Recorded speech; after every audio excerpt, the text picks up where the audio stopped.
Hello friends, मैं doctor अमन, consultant MD physician. चलिए आज हम बात करते हैं कोविड के नए वेरिएंट की। कोविड के इस नए वेरिएंट से बड़ी चिंता, जाने इसके बारे में कुछ ज़रूरी बातें। तो बात करते हैं कोविड के इस नए वेरिएंट BF.7 को लेकर भारत सहित पूरी दुनिया में इस टाइम चिंता का विषय बना हुआ है। जैसा कि आप सभी देख रहे हैं, भारत में बीते दिनों में विदेश से आने वाले कुछ लोगों में वायरस मिला है। लोगों में इस वायरस को लेकर कई सवाल हैं, लेकिन अभी तक लोगों का यह भी कहना है कि अभी तक जो हमारे वैक्सीन लगी है, क्या वह इस वेरिएंट पे प्रभावी होगी या नहीं होगी, या फिर हमें कोई नई वैक्सीन लगवानी पड़ेगी। क्या ये डेल्टा वेरिएंट जितना खतरनाक है या फिर उससे भी ज़्यादा खतरनाक है। जिन लोगों को कोविड हो चुका है उनके लिए अधिक खतरा तो नहीं है। यह सभी सवाल लोगों के मन में काफ़ी उठ रहे हैं। तो चलिए बात करते हैं कुछ इसके बारे में। जैसा कि बताया जा रहा है और गवर्नमेंट ने भी अभी नई गाइडलाइन जारी की है कि कोविड से जुड़े जितने भी प्रोटोकॉल पहले बनाए गए थे उनका पालन ज़रूर करें। यह BF.7 बहुत घातक तो नहीं है, परंतु यह संक्रामक है, यानी कि यह बहुत जल्दी फैलता है। अगर इसका संक्रमण बहुत अधिक फैला तो यह वायरस म्यूटेट कर जाएगा और इससे नया बनने वाला वायरस कितना ज़्यादा खतरनाक होगा उसको कोई नहीं जानता। आइए जानते हैं कोविड के नए वेरिएंट के बारे में इसके बारे में क्या विशेषज्ञों का कहना है। तो सबसे पहले जानते हैं ओमिक्रॉन के वेरिएंट कितने हैं। WHO के मुताबिक ओमिक्रॉन के कुल 540 म्यूटेशन हो चुके हैं, लेकिन इनमें से सिर्फ 5 की सतत निगरानी की जा रही है। दुनिया के कई हिस्सों में कोरोना के अलग अलग वेरिएंट फैले हुए हैं और BA.5 का ही एक उपवंश BF.7 है। भारत में भी इसके कई मामलों की पुष्टि हो चुकी है। BF.7 वायरस और अपर रेस्पिरेटरी सिस्टम को प्रभावित करता है। तो अब बात करते हैं चीन की तुलना में भारत में नए वेरिएंट का कितना खतरा है या उससे कम है। JNU के बायोटेक्नोलॉजी विभाग के प्रोफेसर डॉक्टर रुपेश के मुताबिक भारत में वैक्सीनेशन चीन के मुकाबले बेहतर रहा है। भारत में अधिक संख्या में लोगों में कोविड संक्रमण के चलते इम्यूनिटी भी बनी है और इसमें जैसा कि चीन में देखा गया है कि वहाँ ज़ीरो कोविड पॉलिसी को फॉलो किया जा रहा था और अचानक से लॉकडाउन ख़त्म करने के कारण वहाँ यह सब हुआ है। अब बात करते हैं BF.7 कितना ज़्यादा घातक है। डॉक्टरों की माने तो BF.7 को लेकर लोगों में काफ़ी ज़्यादा अफवाह फैल चुकी है। आज चीन में BF.7 से संक्रमित लोगों की संख्या मात्र 10 से 12% है। इसके अलावा लगभग 35% लोग BN श्रेणी के वायरस से संक्रमित हैं।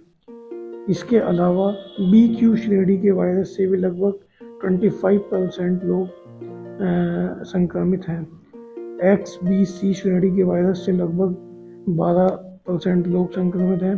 भारत में जो BF.7 श्रेणी के 4 मामले पाए गए हैं उनमें ये वायरस इतना कमज़ोर था कि उनसे संक्रमण होने का संभावना बहुत कम थी।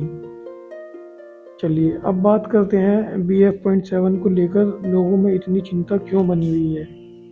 BF.7 ओमिक्रॉन का सब वेरिएंट है।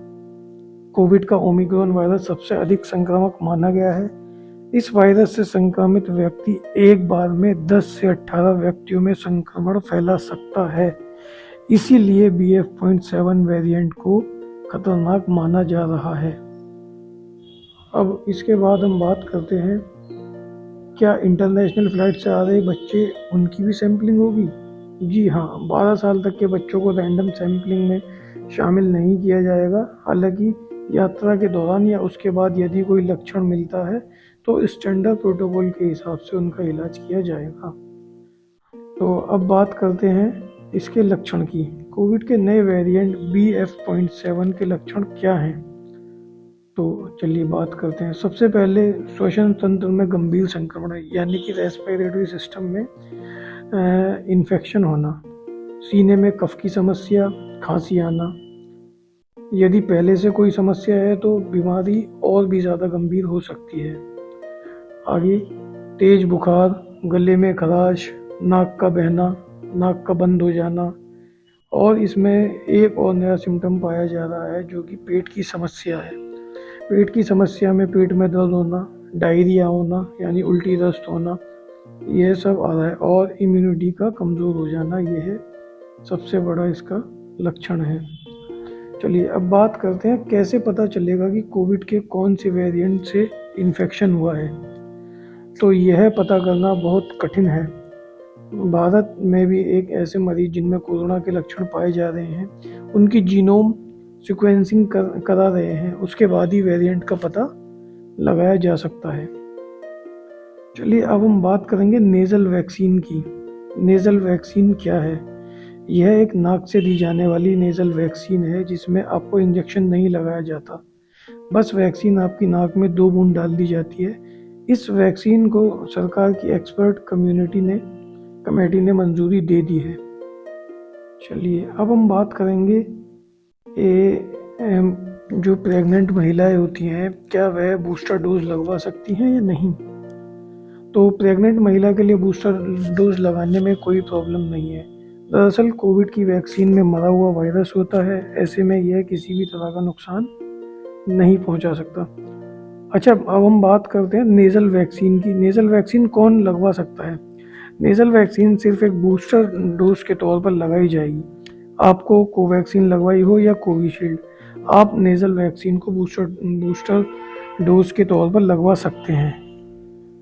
अब बात करते हैं BF.7, क्या लीवर या किडनी की किसी बीमारी में कोविड वैक्सीन लगवा सकते हैं या नहीं। तो किडनी या लीवर की बीमारी में कोविड वैक्सीन लगवाने में कोई भी किसी भी तरह की समस्या नहीं है, तो कोई भी व्यक्ति इस वैक्सीन को लगवा सकता है। अब हम जानते हैं BF.7 से बचने के लिए किस तरह के मास्क का प्रयोग करना चाहिए। तो जैसा कि आपने देखा कि मास्क लगाना अनिवार्य है। सार्वजनिक जगहों पर जाने से पहले आपको मास्क पहनना ही चाहिए। डॉक्टरों का कहना है कि आप कपड़ों की 2 लेयर का मास्क बनाकर भी पहन सकते हैं या फिर आप सर्जिकल मास्क भी लगा सकते हैं। और आप यह अत्यधिक कोविड के संक्रमण से बचना चाहते हैं तो आप N95 मास्क लगा सकते हैं। यह मास्क आपको सिर्फ BF.7 वायरस से ही नहीं बल्कि इन्फ्लुएंजा और अन्य होने वाले इन्फेक्शनों से भी बचाएगा। अब हम बात करते हैं क्या हार्ट पेशेंट यानी दिल के मरीज कोविड वैक्सीन ले सकते हैं या नहीं। तो चलिए जानते हैं। अगर आपको दिल की कोई बीमारी है और आपकी शुगर कंट्रोल में है तो आप बूस्टर डोज ले सकते हैं। अगर शुगर कंट्रोल में नहीं है तो जब तक शुगर कंट्रोल ना हो तब तक आप बूस्टर डोज ना लें।